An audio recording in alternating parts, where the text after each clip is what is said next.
Hi, I'm Mark Pedersen, Pastoral Assistant here at St. Joe's, and I'm back with Community Conversations. Today I'm with Vince Herberholt, a parishioner here at St. Joe's. He's also the chair of the Pastoral and Mission Council, and Vince has been very active with Jesuits West, the Jesuit province of the West Coast.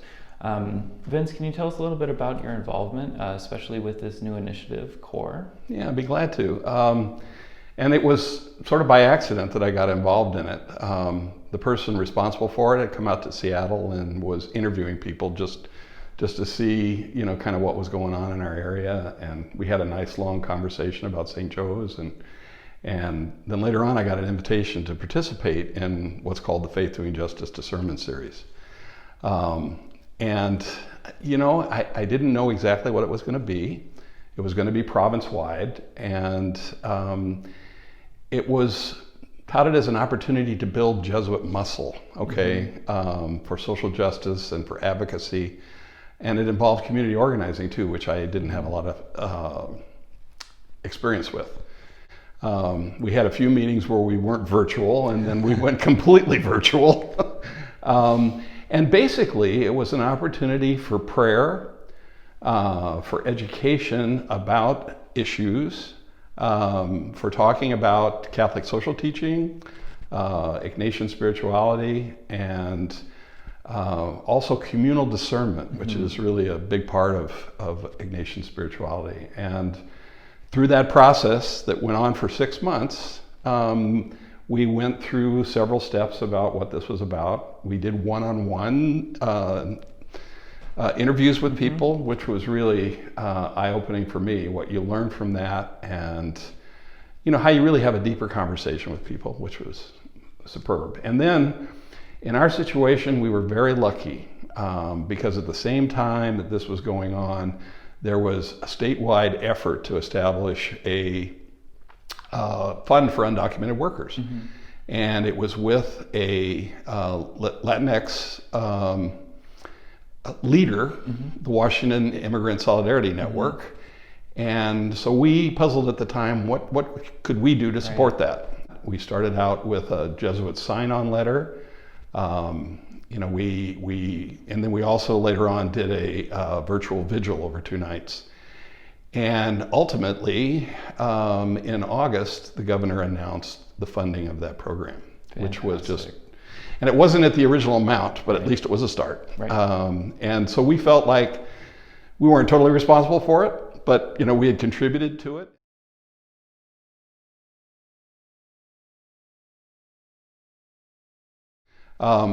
We've gone on with that with a new initiative called CORE, which you mentioned before, which is Collaborative Organizing for Racial Equity. I always forget one of those. Collaborative Organizing for Racial Equity. Cool. Yeah. And that ties in really well with what we're doing at the parish. We have 3 groups going through the Faith and Racial Equity program from Just Faith now, almost 36 people. And then we also have a Racial Equity Committee, which is trying to figure out how we can engage in this, at St. Joe's. And you'll be hearing more about that. But I'm excited. I mean, we're in, I guess, I would say maybe at the ground level, trying to support the efforts that places like Black Lives Matter and are taking on, and hopefully St. Joe's can be involved in that in a significant way.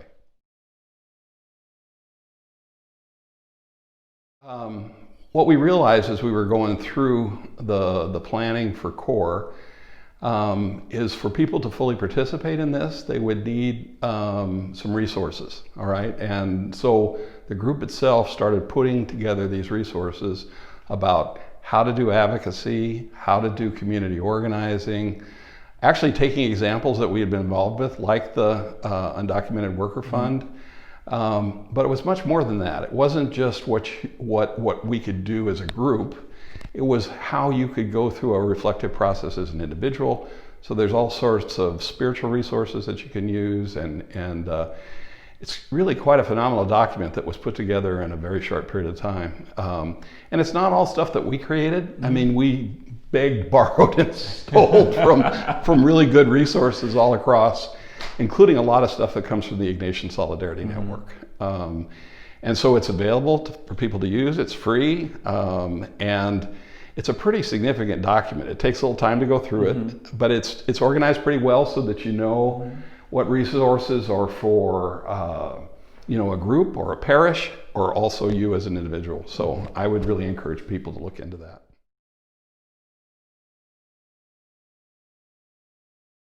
You know what? One thing that was it kind of blew my mind. I mean, I knew about community organizing to some extent, but I'd never been involved in it. I didn't recognize the power of it.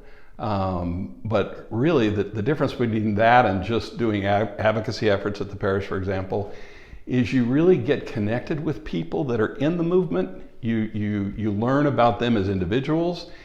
And what that accomplishes is usually then it's a sustainable effort for all kinds of things in the future.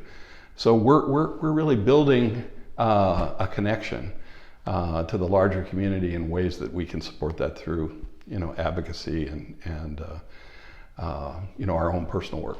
Yeah.